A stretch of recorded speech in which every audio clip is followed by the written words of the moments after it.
I think it's pretty normal for, I guess, for my culture to be kind of strict in the case since I come from an Asian background. So my childhood was similar to very strict, very school oriented. Kind of was born in Toronto and then moved to Upper Vaughan, like Vaughan area. But yeah, everything's very similar. I was raised Buddhist. But we weren't very orthodox Buddhists. We were just kind of the Buddhist that I was basically Buddhist, kind of Confucius Taoist. It's a lot of Chinese culture, but not a lot of the laws of Buddhism. Basically, Buddhism started off in India, so it's like the evolution of Hinduism.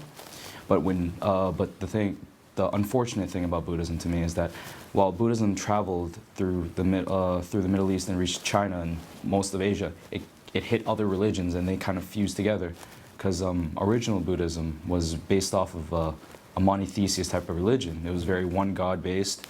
Even according to now, they say that Buddha never believed in God, but it's stated in many of his verses that he talked about God all the time. But when it reached China, there was other religions going on. There was Taoism, which a lot of Chinese culture is based off of, like feng shui and like a lot of the energy around us and the balance of the 5 elements. And then Confucianism, which was based off of the philosopher Confucius and his teachings and sayings. And when Buddhism hit there was a lot of similarities between the religions, but so they kind of fused. And so you get a kind of a mixture of Buddhism with Taoist culture and Confucius beliefs. They're really similar, but they're extremely different in the case of you went from a singular God, a monotheist God, to a polytheist religion, where we have many deities, where we believe that they're like gods in the ground, and we have the king of gods kind of thing. That's what happened. Actually, all the teachings of Buddha were not strictly from his mouth and written down by his hands. They were all written by his disciples, like a decade after he passed away. So I myself believe that Buddha was a prophet, but because if you look in his readings, even the ones written by his disciples, the teachings are very similar to the ways of Islam. In the case of balance and do not overdo this or overdo that, try to avoid all the same, like 10 commandments is in Buddhism. That a lot of the rules of like keeping away from the opposite sex to avoid desire for them is in Buddhism. That's the reason why I became Muslim, is because there's so many connections between Buddhism and Islam. And the biggest thing was that Buddha himself said that at the end there will be a final teacher after him, and you should follow him. And the way he spoke of it, basically, he said that his disciple asked him, "What happens who should we follow when you pass away?" And he said, "When I pass away, there will be another Buddha after me." It's like, what will be the signs? He will have followers by the thousands, while I have followers by the hundreds. Now, there's only 2 religions after Buddhism that fit those ratios, and that's Christianity and Islam.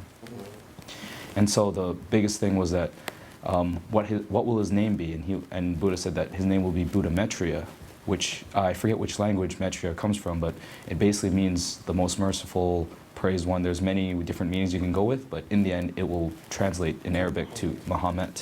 When I was much younger, ever since I can remember, I believed in God. I just always trusted my parents that they were teaching me the right things, and a lot of what they said made sense, and I just walked into it blindly. But as I grew up older, I wanted to know a little more about my religion. And when I was a little kid, elementary school, I learned only one teaching of Buddha that I remember. That was a quote. It was basically that life is suffering. And I'm like, as a kid, you're kind of going, wow, that's a terrible thing to think about. But then that always came back to mind as a kid. And then when I went through high school with that one thing, I thought about it. I'm like, wait, this makes sense. There's a lot of suffering in the world, but maybe Buddha's not saying that you should point out all the suffering. Maybe you should point out all the good things and acknowledge that you have all these good things in your life. Why aren't you happy? Even though there is suffering in this world, you still should be happy because there's all these good things. And when I got older, I met one of my friends, and he was the one that converted me. His name's Schwab Muhammad Omar. He's the one that kind of helped me. We guided each other into Islam for the sake of we grew up and we were like, we want to become wiser. We want to identify ourselves. We want to be more true to ourselves, because in a world where there's so many masks and so much fake, and media is always telling us to do this, but we want our own moral code, and religion seemed like the best way to go.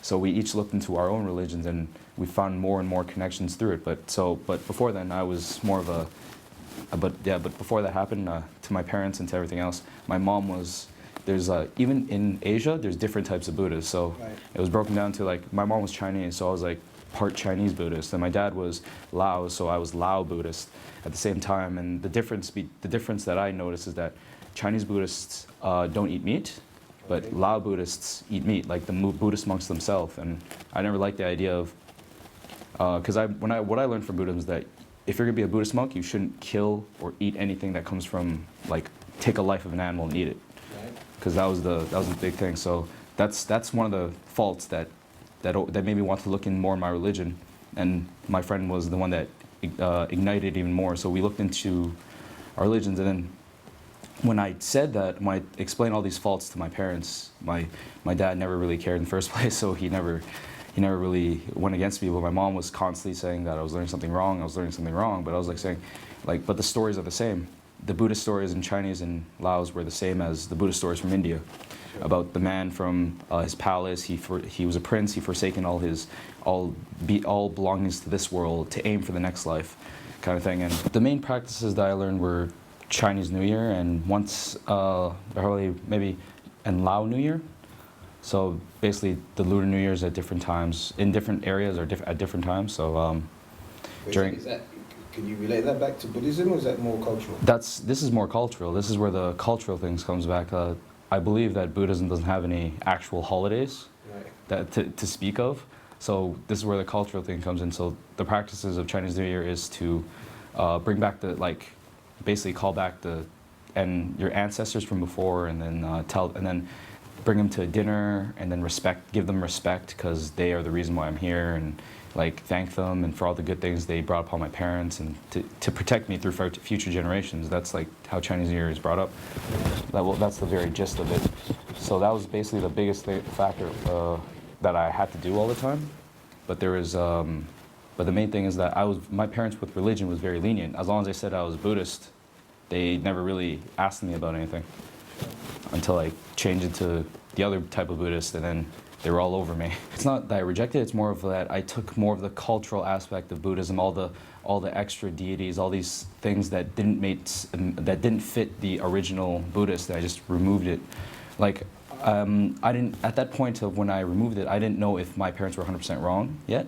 Okay. I was just like, this is more right.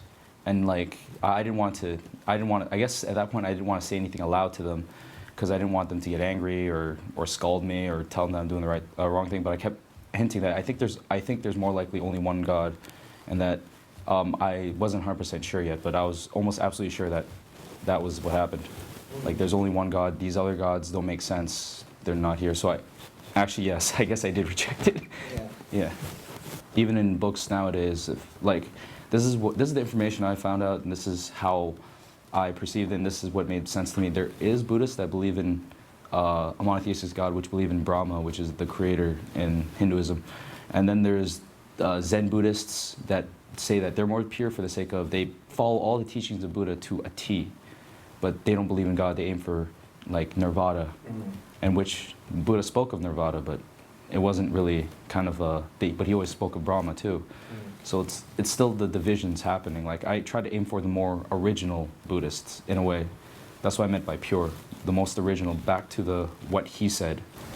Surprisingly, the research itself it doesn't take that much of your time. You just it's what you take in. It's what's more important.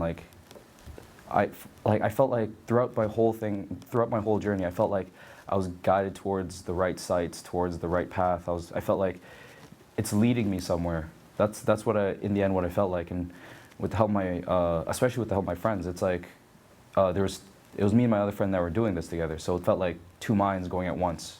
So we're probably going at double the speed anyone else was going, and I was still able to enjoy anything else. So I looked basically normal.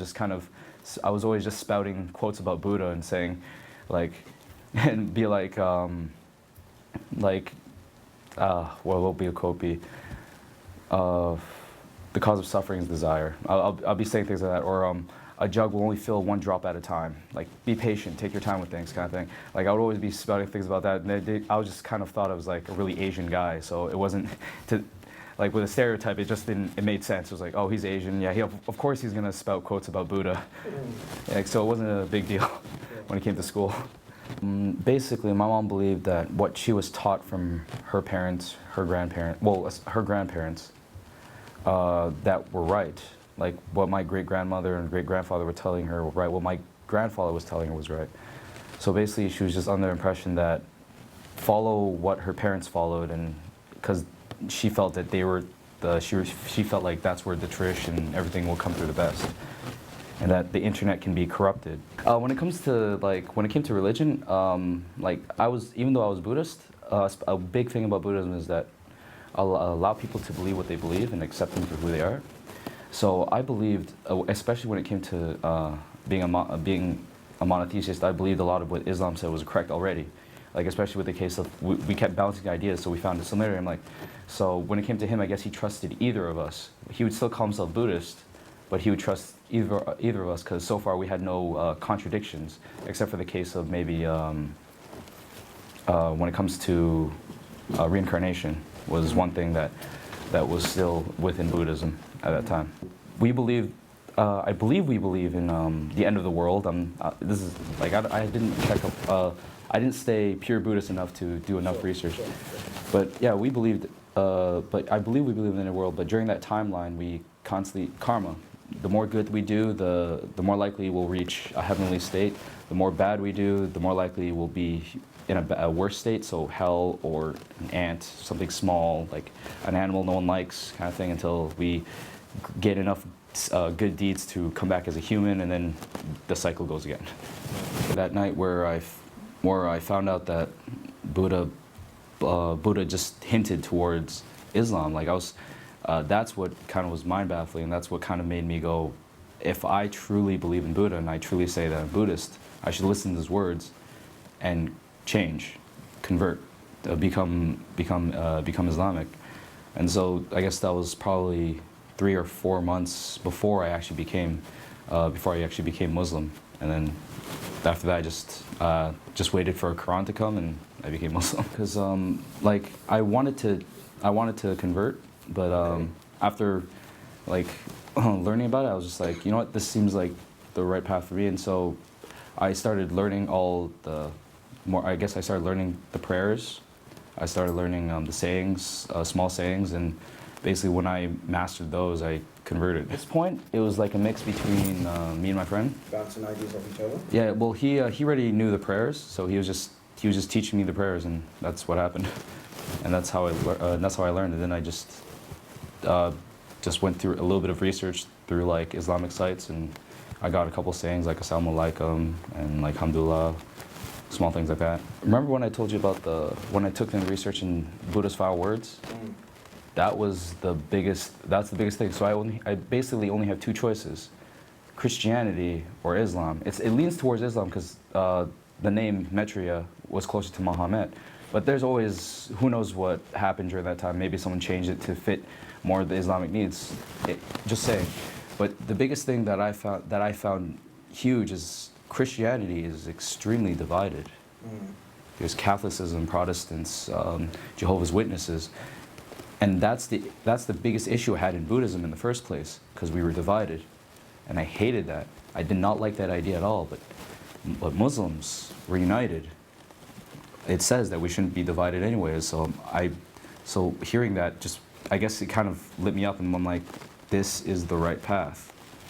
Like, I've been guided by somebody, and in the end I know it's Allah subhanahu wa ta'ala, that throughout all this, that this was the right path. Through Buddhism, I felt like I was being guided through basically getting rid of all this useless information and retaining, I guess, the most important principles of Buddhism, and then learning about what I should do after he passes, and then following through with it would be to follow Islam, because Christianity is divided, and there's only 2 choices. Like, you could have gone with either or, like merciful one, Prophet Isa is known as one of the most merciful prophets, peace be upon him. So it could have gone either or, but Christianity is divided, so I wouldn't be able to get the true words, like God's true words from it, because humans' hands have touched it and it's been divided so many times. But the Quran has not been touched. Through research, I found that the Quran has not been touched, and it's the same as you would find it back in like Mecca.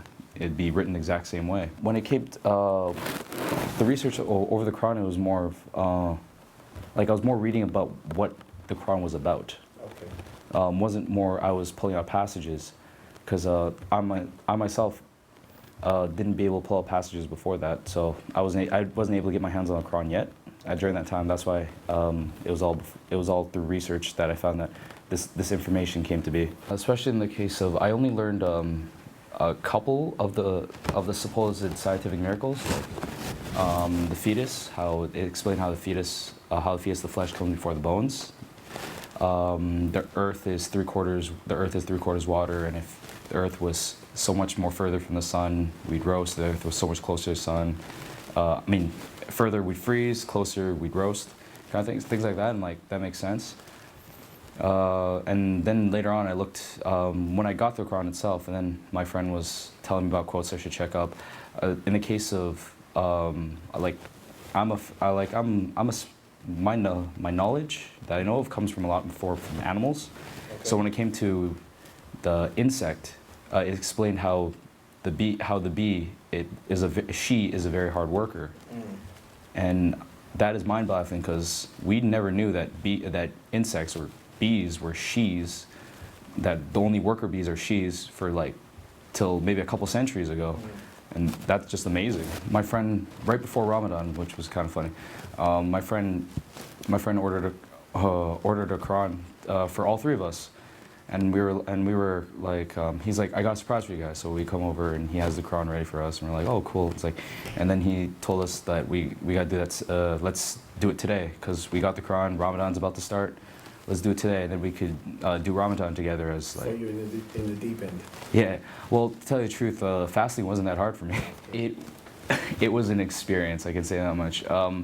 From day one, like as soon as even from the day I got the Quran, I felt like Ramadan had started, because I felt constant tests. My mom was, some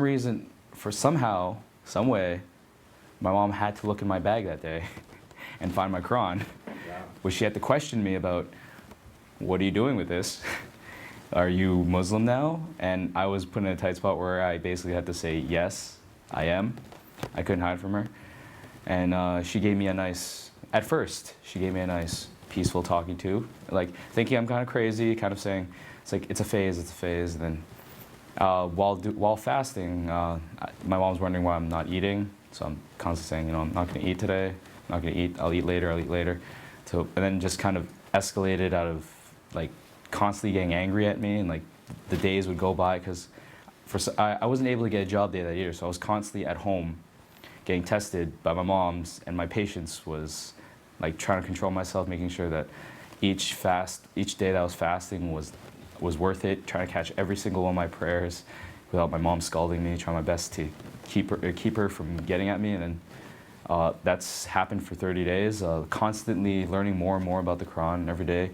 I was able to read about half of the Quran by the end of Ramadan, alhamdulillah, and learn a lot. And the phrase was constantly coming up where be patient. The disbelievers continue disbelief and try to push you away and force you into believing what they believe. And those kind of things kept coming up and reinforcing me every night for the next morning and everything like that, and catching caught almost every